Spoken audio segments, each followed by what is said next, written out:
And then one day this starling started to speak in a Cork accent. And I mean, as a human, it was imitating me and it was saying, come here, come here.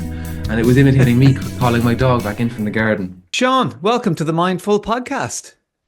Lovely to be here, Dermot. Thanks for asking me on. Such a pleasure to have you. And I think it's perfectly apt because if I look out my window here of my studio on the grass, I can see a magpie doing his or her, maybe you could tell me, little morning rounds.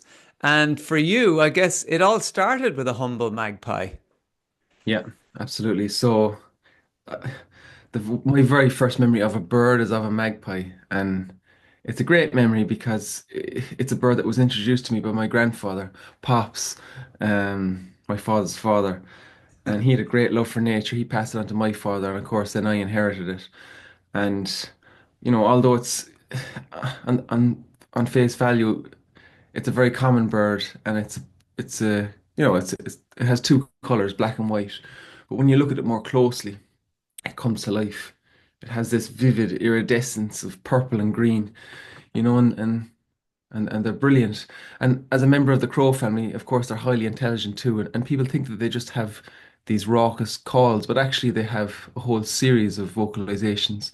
Mm. They have a whole suite of songs, and one is called Whisper Song. And both the male and the female sing this whisper song, and they typically do it when they're building their nest together. Um, and someone joked recently that they're actually arguing about their mortgage. But yeah, so this is I didn't get to spend a lot of time with my grandfather because he died when I was quite young. But this memory of him lives on through the magpie in me. So every time I see a magpie, I think of him. So it's a special bird for me. Yeah. I think that's one of the beauty of the things that you do. And in a way, we're kind of in the same business. We're we're encouraging people to stop and notice things around them. Obviously, might come at it from a mindfulness point of view. And I know your mission was always really just to be able to work in nature and follow your passions. But one of the byproducts of that, I think, is and why people, I think, have gravitated towards you is because one of the reasons is because they pick up on that sort of inbuilt mindfulness that you're demonstrating through everything that you do. Is that something you think about? Um, yeah, I suppose so. Especially in recent years, because although I might come across as somebody that's quite calm and zen and true in nature, I get quite stressed. And I think the stress with me mainly stems from anthropogenic noise. So I had a late diagnosis of autism at the Mm. age of 32. I think it was at 31 or 32 over in Barcelona, and it changed my world. It's not that I suddenly caught it or developed it. It was always there, but now I had this understanding of it, and one of the central themes of my autism. So there's many different flavors and variations of it. Is a sensitivity to sound, and that's both good and bad. So like if somebody has a sparkling water slightly open downstairs, I'll hear it and it'll drive me mad, and I'll have to run down and find it and close it. But on the other hand, anytime a bird or anything makes a sound out in nature, my ear is in the zone and I'm there. Um, Mm. There's a I know. beautiful example of this. I was watching a video of you.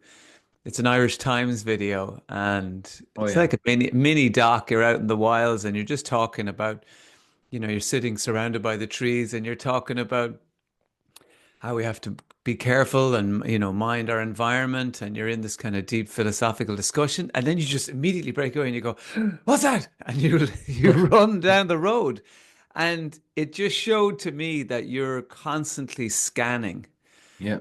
that a filter or a frequency that maybe a lot of the rest of us aren't tuned into. And I thought that was a Yeah. beautiful example of what you're talking about is that you're in this world and you can Yeah. be literally in the middle of a conversation, but there's another world that you're highly tuned to. And I Absolutely. guess that's your happy place.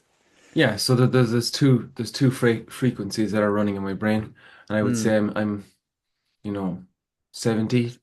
up to 90% tuned into the frequency of the natural world. That's where my ears are scanning. And, Yeah. and and when I'm having a conversation, I know I said it in the book, my attention is only partially yours. And if anything else speaks up, a bird or whatever, I'm gone. Um Yeah.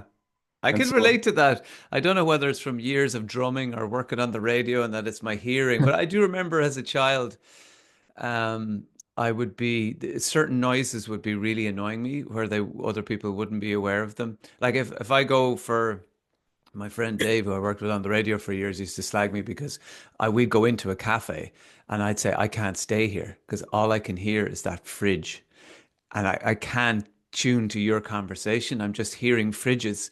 yeah, And it's why if I go to a pub, it's torture sometimes because I'm hearing all of the like a conversation that's at the other side of the room. And I find it really hard to listen to the conversation that's happening in front of me. So it's like it's that's kind of tuning to all these other radio stations as I'm trying to focus on one. And I wonder, is it something similar to that? that sounds very familiar to me. You're painting a very familiar scene to me. Um, you don't have a diagnosis by any chance, do you? No, I don't. I don't. And I don't think it's been as intrusive in my life that I felt I Right. needed to. Okay. But there's another episode of this podcast I did with Cian Toomey, Oh the yeah. content creator, and Yeah, he had a yeah. recent ADHD diagnosis. And Really. for him, and I guess you touched on this in some of your other conversations, made a lot of sense for him in that. I guess it gave him a chance to forgive himself for all those moments in his life where he was giving out to himself for not Yeah. getting his shit together or not being, in inverted commas, normal in Yeah. certain situations. But hey, who wants to be normal? Yeah. Is that what it's Yeah. meant to you? Yeah. Yeah. I mean, this is who I am. I think we have to be comfortable in our skin. Mm. Why should we want to be another person or want to be like a group of other people? You're dealt your cards. We all we all we all have differences and we all have great opportunities of our own to reach out for and grab. And I think that's something really special. We're all on a journey and we all need to figure out our path. Some people have a more difficult path to figure out than others. It's true, and um, I think it's well, I'm very grateful that I found my path. I guess is what I want to say. Um, Mm. and for me, I was very lucky that I met my partner Alba. Because it's Alba really steered me to the point, that I'm at now. Because when we first met, I worked in a bar, and there's absolutely nothing wrong with working in a bar. It's just that it drove me absolutely crazy because it was an assault on my senses with the sounds. Yeah. There was the fact that I had to deal with so many people all the time, which I'm not good in large groups, which is kind of ironic because right now I'm doing a tour of Irish theatres. But when I'm up there, I'm in my world. It's different. But anyway, Mm.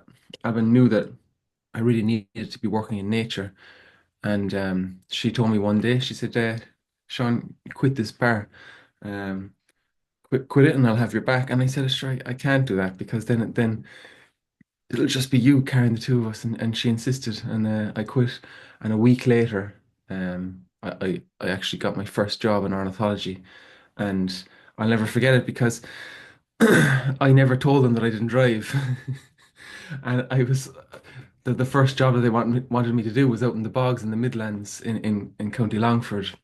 I told them eventually, and we worked it out, and I got this apartment, and it involved me because as an ornithologist you have to start your bird surveys at dawn, and so to walk from my apartment to the bog was about a 3 hour walk, and sunrise was about 4 a.m. So I found myself getting up at, I don't know, 12 in the morning, 1 in the morning every morning, and walking out. And it's amazing. Like, I set 4 alarms the first time, and I obviously, when you're really tired and you turn off your alarms in your sleep, I was getting up and walking around the room, turning them off and going back to bed and not remembering it. So I had to put it up into the attic and weird things in the beginning until I got my routine. And then I Yeah. remember walking out. It was about I don't know, it was about 1 o'clock in the morning. I'd gotten outside the village and I see these headlights coming towards me and a car pulls up and I thought, oh God, like, what's this character up to? I'm in trouble here. And it was a guard, like, and the guard says, you all right there? And I'm walking around with a backpack and a high vis and a torch. And he says, what are you up to dressed like that at 1 o'clock in the morning? I says, well, I'm going to work. He says, where do you work?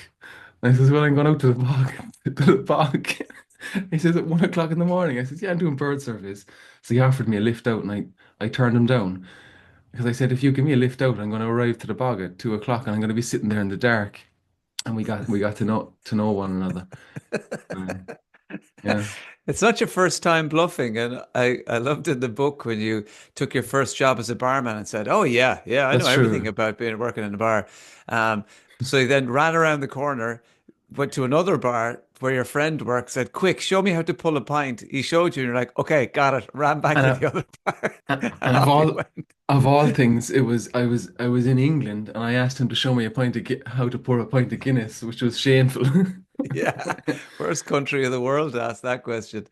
Um, Talk to us about what you think is most misunderstood about the birds in our country. Most misunderstood. Well, I think that many people, many people think that a love for birds is something very niche, and it's you know, something that's only for hippies and dreamers like myself. Um, but in actual fact, it isn't at all. And I think that we, as people, have become quite disconnected with nature, and um, we come from a rich culture of connectedness to nature, and it saddens me to see us you know, become so departed from that. And let me explain. So, maybe not, maybe everybody doesn't realize this.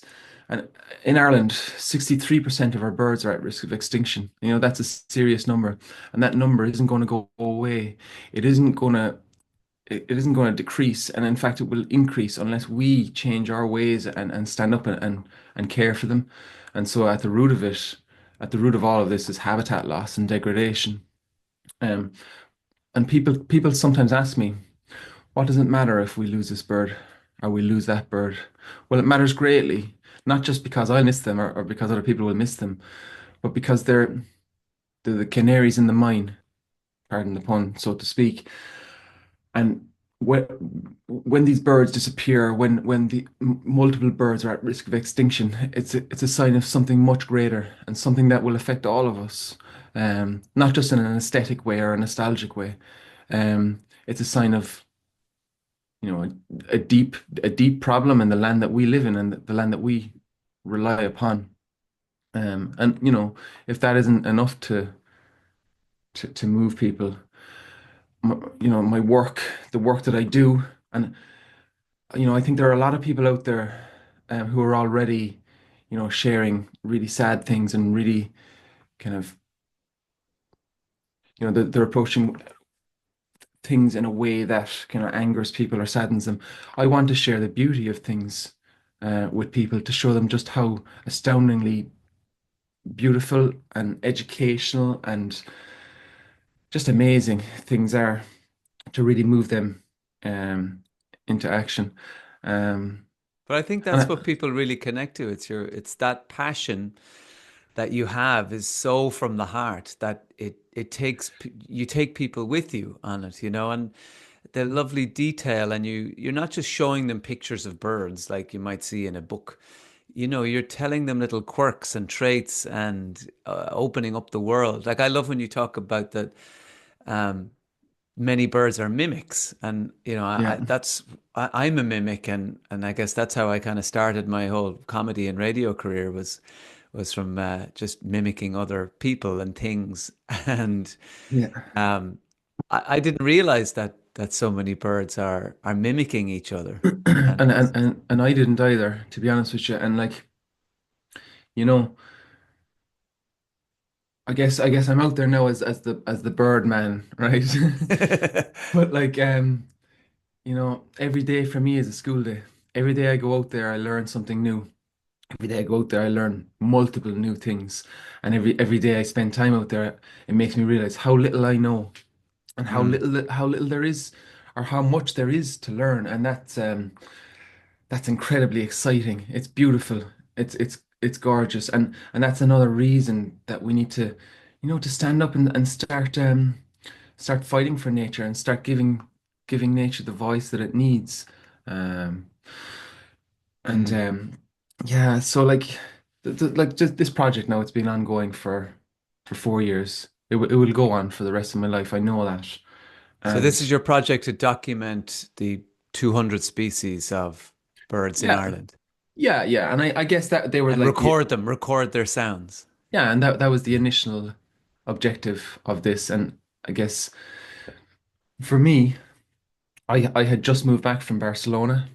My partner Alba's from Barcelona, and she had had enough of the rain, so she pulled me out of the old oak in Cork and the bogs of Longford and brought me over to Barcelona. So we were over there for 3 years, and um, like when I first moved over there, I was unfamiliar with a lot of the voices, both the human and the bird, and so I actually I had three languages to get the grips with when I went out there: Catalan, which is her Mm. mother tongue; Spanish, which is her second language. And then, of course, there's the bird language. I became fluent in bird in about 6 months, and I still know about 10 phrases in Catalan and Spanish, which is awful. So I think I'm going to be learning those with my little Laya as she learns. She's 4 months, and she'll probably pass me out in a few months. So Yeah. I'll have to pull You're my like, socks up. sorry, I only speak crow. I'm sorry, I Yeah. can't converse with you. I can do it with clicks and you Yeah. know No, but no, but that's like whistles. that's how the sound recording element took place because I bought a sound recorder and it allowed me to capture the Mm. sounds of unknowns and to have a second chance to figure out what it was that I was listening to during the day. And I just fell in love with the process over there. And when I moved, I spent a lot of time up in the Pyrenees, like the real wilderness of the Pyrenees. You know, my idea of wilderness is somewhere that you're in danger of getting lost and dying in. You know, that sounds Yeah. very dramatic, but that to me that's a true wilderness. Mm. And we don't have that in Ireland. We really don't. And like we do have lots of large spaces that you can, wander in, but the habitat in those places is massively degraded. So to have that combination of intact habitat, free from anthropogenic noise, no road noise, barking dogs, domestic chickens, sheep, anything like that. Yeah. They're magical places, and Yeah. and I, we I don't have climbed the Kilimanjaro last year, and one thing I didn't think I would notice, but obviously the higher you go, the less birds there are. And you become yeah, aware of that silence. Like yeah, yeah, you only kind of notice the blanket of sound when it's gone. yeah, yeah. But like in the Pyrenees, like there's a long climb up. So that just we're just back from Barcelona. Actually, we just brought Lai over to meet the family, and there was a blizzard. I went up in a blizzard, totally unprepared as a I have these harebrained ideas, and I said, "Do you know what, Alva, I'm going up with a microphone because I've always wondered what the Pyrenees sound like in the middle of the night in winter. So I'm going to leave a microphone there for a month." And she says, "All right, Sean, off with you." So off I went, and I took off, and I went off up the hill, and I had to leave the car at the last village in a place called Corralbs. It was quite scary, to be honest with you. So I just about got into my parking space and off I went, but all I had was a pair of jeans and a hoodie and a hat. But I said, you know what, I'm going to do it anyway. And I You're went that up. guy. You're that I guy that's on the news, and No, no, people no. go, "What were they thinking? They went up with an anorak and a hat and no water." See this place is like, yeah, I mean, totally don't follow me, listeners. Don't be that person. But I went up this like you can go so far. There's like this winding road, and then you get to the peak, and not the peak. There's like a car park, and then there's like it's like a falls peak, and then you have the main peak up to Mm. Pushmal. But once you hit that car park, that's when the violence starts. That's when the wind hits you in the face with the snow. So I turned back there, all right. But I put out these microphones there, and the silence, like it was just incredible. So you're still in the tree zone in the first part, and that's where all like there were Mm. still birds singing there, but there's this strange sensation where you can almost hear your own heartbeat, and you can almost hear the blood flowing through the veins in your ears, and it's amazing. But Yeah. anyway, I'm terrible for going off in tangents. So what the point I was trying to make is, after spending so much time immersed in those wild spaces, when I came back to Ireland, I felt sad, because um, we don't have those wild spaces in Ireland. We did and we could do, and so I thought, how am I going to keep this sadness, this longing for those wild spaces at bay? And that's why I decided to sound record every bird in Ireland. But then when I started to share these sounds and I started to share the stories of these birds with people, I realized that there was a draw for this, and it gave me so much hope. And then I thought, okay, people are interested in this. Maybe I can use this as a tool to make a difference and to help turn the tide for these birds, and that's what this has become. And Mm, I dream of having those wild spaces back in Ireland, again one day. You know, people often look at the conifer plantations that we have cloaked over our mountaintops as forest, and I think many people will be familiar with the work of Owen Dalton, who wrote um, an Irish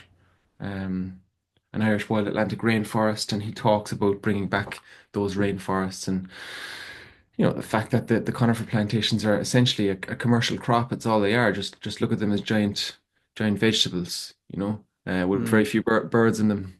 Um, to bring back the habitats of those hills would be a great start. And it yeah. wouldn't all be forest. There'd be heath, there'd be bog, there'd be a healthy flowing water, and there'd be real magic brought back to those places if we could do that. Mm. Uh, Can I bring you back a little bit of course. to that time when you were 18 and you went through this incredible illness that, well, let's be honest, you nearly died. Yeah. And you can't go through something like that without it changing your life. Talk us through that experience. Yeah.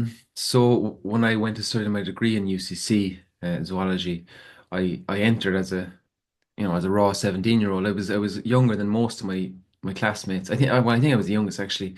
And so I didn't turn 18 until late April. So I couldn't go out and socialize in the bars and the clubs as you do when you're that age with the others. So I felt a little bit left out in that regard, because I was always shy anyway. But to meet people in that kind of social setting, away from the formal setting of the university, it's a great way to meet people, and I couldn't do that. And so when my You must have first been year, the only student without a fake ID who was under 18. yeah, yeah, I never had, I genuinely never had a fake ID.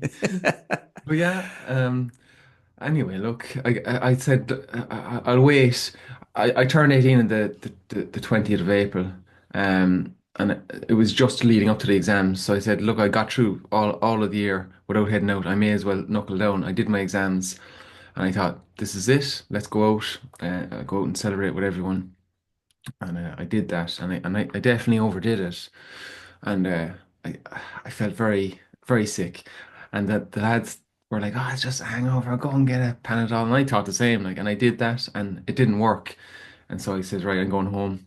And I just got progressively worse and worse and worse, to the point where every time I stood up, I was passing out, and I was living with my parents at the time, and it got very bad, and they called an out of hours doctor, and they came along, and um they thought that I had gastroenteritis, which was going around at the time, and that I was just weak from that.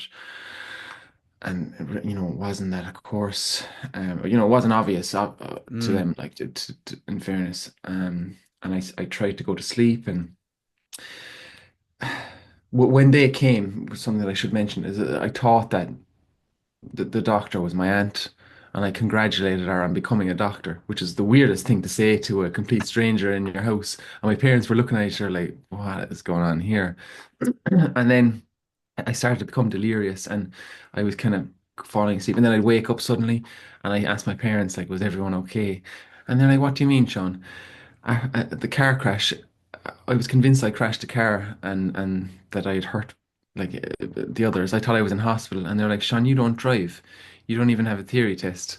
And I was like, oh yeah, yeah, okay. And so they knew it was kind of, there was something darker kind of emerging from this Mm, scenario, and they stuck with me for the night, and they weren't quite sure what to do. I think like because it was all so sudden, and as soon as the surgery opened and my doctor came back on, Dr. Morahan, they called him, and whatever way they described it to him, my mom said that he left a full surgery, like there was a full waiting room. He left and came straight up, and like I was in darkness, the room was in darkness, and he opened the curtains. And I don't remember this, but my mom said that like he's a brilliant doctor, massive, like a highly composed, very skilled, great guy. And she said that he went white as a sheet, and that his hands started to shake, and this like massive sense of urgency came over him, and he ran out to his car, and he was coming in and dropping vials, and like he knew what he was doing, but you could see that there was a real sense of kind of fear came over him. He took my mother aside. He took some vitals and whatnot, and he said that your son, you need to know, Sylvia, that your son is in serious danger. And he just got back to it then, and she was thinking, what's he talking about? He called another doctor down, another GP, Dr. Harry Kelleher, and then they called a taxi to bring vitals down from the hospital to me, and an ambulance at the same time. And they called the people in the COMH in Cork to get ready for my arrival, and they had two teams on standby. There was a surgical and medical team mm. ready to go. And at this point, they still didn't really know what was wrong with you. No, no, I didn't know. So I was on the ambulance. My Mm, father came with me. My mother was behind with her sister, and I just remember like everything blurring past. And they told me I was going up to be rehydrated because of the fact that I'd been vomiting and mm. doing all that all night. And I thought, why am I going so fast to be rehydrated? And like at this point, I was in agony. So. You know that feeling? Do you ever remember when you were a kid in the playground and your hands were numb from the cold, and you fall and Mm. you hit your hands off the cold, and you're kind of holding your breath waiting for the worst of that pain to subside? Okay, it was like that, but I'd say 10 times as strong, and just coursing throughout my body constantly. That's what the pain felt like. Or like Mm. I didn't know pain could feel so intense and be conscious. And so at Um, this point, what you didn't realize is that basically all your organs were starting to fail at that point, and they got you to the hospital. There was one doctor who did a bit of detective work on you, and she essentially saved your life. Would that be right? Yeah, Professor Mary Horgan. Like she came at the last minute. So Mm. like in the meantime, all of my family members had been called in to say goodbye to me. To say goodbye, like 'cause that Yeah. was it was necessary at that point. Everything was shutting down, and I was on. No, I was given an hour max, and my parents did come to say goodbye to me, but in the same breath, my mom said to hold on, and you're too young to go, which which shocked me. I was thinking, so I am dying, is what I was thinking. I Yeah. suspected it. I had these weird moments of lucidity. And yeah, so Professor Mary Horgan came in on her day off, and she was upstairs working my bloods, and she realized in the last moments that I had meningitis type Y, and so whatever they used to kind of bring people back from that, I don't know. They obviously administered it, and it just kind of brought me back over the edge, back from the edge.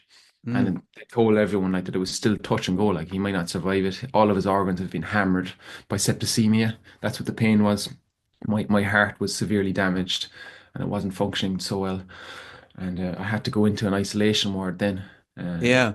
You talk about when you're in isolation that these individuals, we'll call them, paid you little visits. yeah, And I I mean, found that fascinating. So, what was going on in the middle of the night and these strange beings come to you?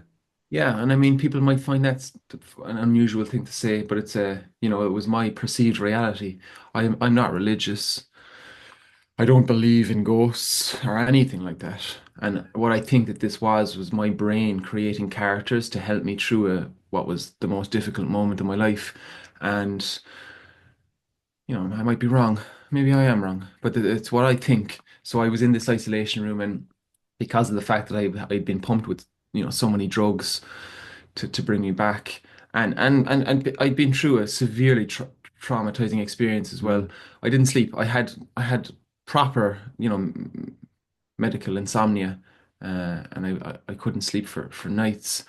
And so these characters would come to me because I was bored. I was bored as well. It was completely dark. I was traumatized and I was bored. And so there was an old woman, there was an old man, and there was a little kid, and they used to come and chat to me, and I used to chat to them, like I used to talk out Mm. loud to them, and sometimes like the nurses reported seeing me like having these full blown conversations, but well, yeah, got me through it, and that's all that mattered. And I what were think they that's saying to you? well, I was in it. I was actually, because my heart was the organ that was hit the hardest. I was brought into a resuscitation unit for people who had heart attacks, like severe problems with their hearts, and were still quite vulnerable. So I was in that ward, but they had put up a kind of I don't know what it was. Was it like a Perspex box or was it some kind of plastic? I don't know, but I was in maybe it was like a clear plastic tent. Mm. My memory for those details aren't so good, but yeah, they were talking to me about their experiences, and like this might sound weird now, but they had said that they had passed on in there, and that they were telling me that I was going to be okay, and it was just they were just words of comfort, and then the man was kind of telling me strange stories about horses. And I was just having these random conversations. It was as if they were just random people chatting to me, but my Yeah, brain, they were characters that my brain created to bring me through this traumatic and kind yeah. of strange experience that really Well, you did come through it.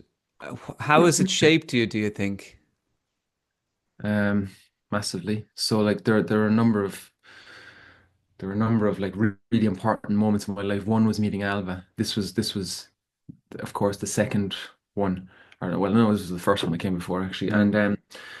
in that moment in my life, I was highly inwards. I was massively lacking in self-confidence. I was a very shy kid. I knew I was different to everyone else, and I didn't want to like football or follow what the other people were doing. But I knew that, I guess, to in those periods of your life when you're young, if you don't kind of fit into that mainstream and you don't like those mainstream things, you are kind of shunned and seen as a bit of an outsider. And I knew I was that guy. But like right there and then, knowing like how precious life was and how easily it can be taken away from you, you never, and it's such a cliche thing to say, you never think that life can be taken that easy until it happens to you.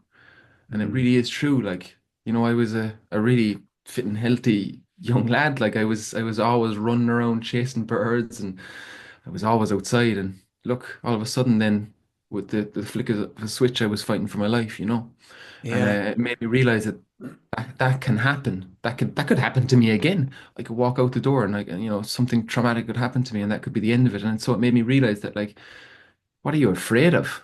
What are you afraid of? And why do you care what those people think about you and what you do or you don't do? And I thought, you know what? Who cares? And so I said, I'm gonna take it on. I'm gonna take on everything that I love with a big full embrace, and I'm gonna give it everything, because this is what makes me happy, and I love it.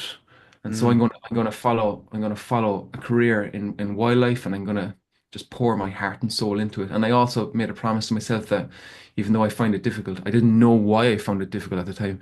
I'm going to make every effort to try and talk to people and to try and make some kind of a conversation with strangers. I yeah. was never very good at it, but Social media obviously gets a bad reputation, and rightly so for some reasons. But what it also allows is for people who maybe feel different to realize that they're not so different after all, and that at least there are people who are very passionate about the things that they're passionate in, and maybe they didn't even know it. And I think that's what you bring to people through the work that you're doing, through your book and your film, Birdsong, and everything else that you're doing. One question I always wanted to ask was, do birds have different accents? yeah. So I suppose it's better to refer to them as dialects, really. Okay. And it depends on the species. So some species are more prone to dialect than others.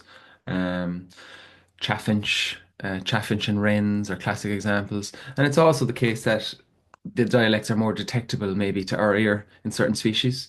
So But is these that like dialects, a wren in Connemara might sound different to a wren in Wexford? it's actually an even smaller geographical scale again.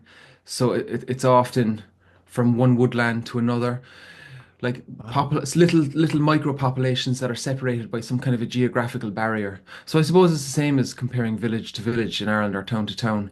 Mm. Um, So, like, it first kind of struck me on Mizzen Head that the wrens there were singing with a very strange buzzing sound. So, a wren actually, for people who would like to get into birdsong, it's a great song to start with to learn. They have this, so they're one of the smallest birds in Ireland, but they give you some bang for their buck. They're so loud, and you'll jump if one starts to sing next to you. But they Yeah. have this classic trill in their song, and it sounds like a machine gun rattle. And there's a great website for people to hear this. I'll give you the website. It's the YouTube of bird sounds. It's called Xenocanto, Xeno-Canto, and you can just type in any bird species and filter it by the type of song, the type of call, or whatever. So go on there and listen to a few songs Mm. from wrens, and there's one part in the song, and it sounds like a machine gun rattle. It's very distinctive, and they'll always give that, almost always. And so this subpopulation on Mizzen Head, I noticed where the machine gun rattle was supposed to be. It was this bizarre buzz, and I'd never heard that before. So Mm. it was a little dialect that I was hearing. Um, but birds can also mimic. Um, and there was a starling that lived in my roof in Mallow, and it was mimicking lots of different species. And then I was listening to the song, and I was listening to it update its repertoire because they're lifelong learners, unlike many birds. Starlings can learn throughout their lives, and I wanted to know, could I hear the updates in this song? And then one day this starling started to speak in a Cork accent. And I mean it as a human, it was imitating me, and it was saying, come here. And it was imitating me calling my dog back in from the garden. There's a, there's a whole world of detail out there waiting for us to Yeah. listen and to It reminds me of a decipher. joke that comedian Neil Delamere used to do that Mm. cows have different accents. So a cow, in the Republic would sound like moo, moo, and the ones from over the border would sound like moo, moo. It's, it's not dissimilar. Yeah. Um, I just love how your journey has kind of taken you from that young boy who found it awkward to talk to people and even look people in the eye, Yeah. and the thing that gave you such comfort has now brought you to a point where you're looking at more people in the eye than most. You're having more conversations. You're doing Q&As after your movie is shown. You're now on a live tour where you're Yeah. taking this passion into theaters and you're Yeah. looking at people face to face, and it's almost come full circle. It's It's the gift that keeps on giving for you. yeah, it's a like this.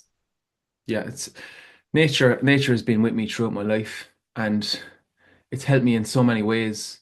Like when I was, getting through that whole period of meningitis, it was nature Mm. that saved me because I have an encyclopedia of memories upstairs, and apart from those characters that I was chatting to, I could replay every instance, every footstep of my favorite haunts, and I could hear all the sounds and I could see all the sights of those places.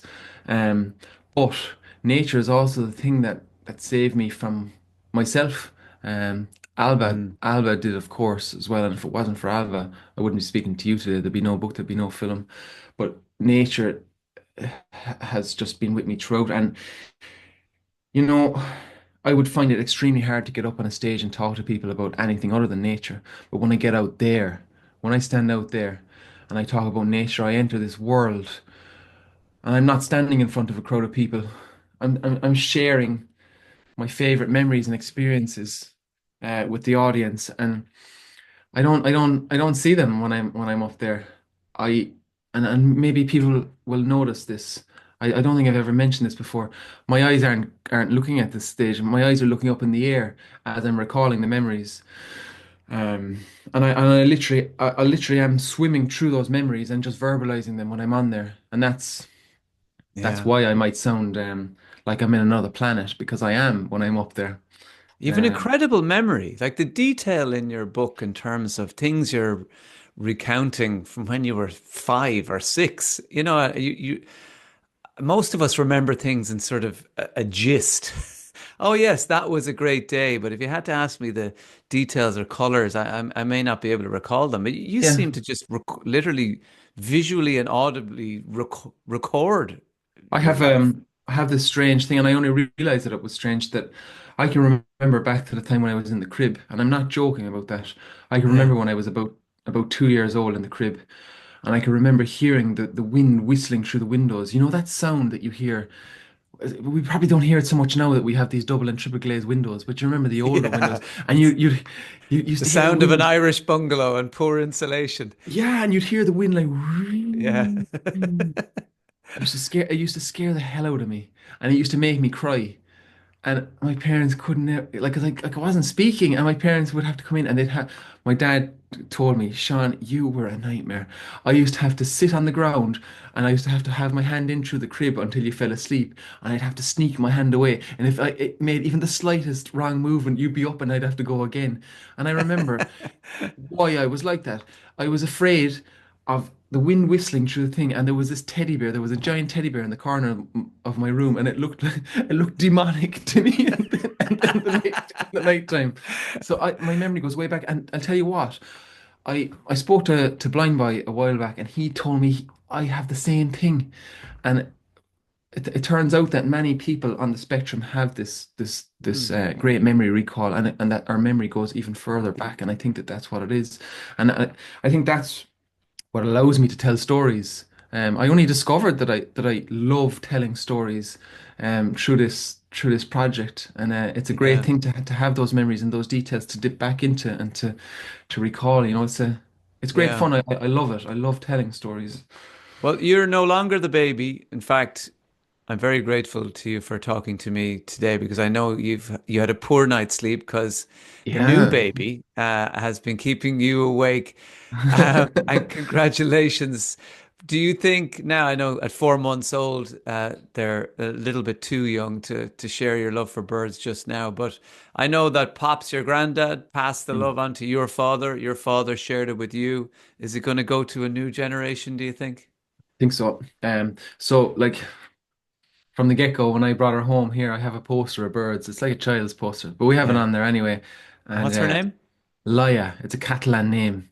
Well, I think it has Greek origins and also Catalan origins, and it translates to somebody who speaks sweetly. So we'll see. Um, but yeah, at the moment she's just screaming at me. But yeah, so like I also.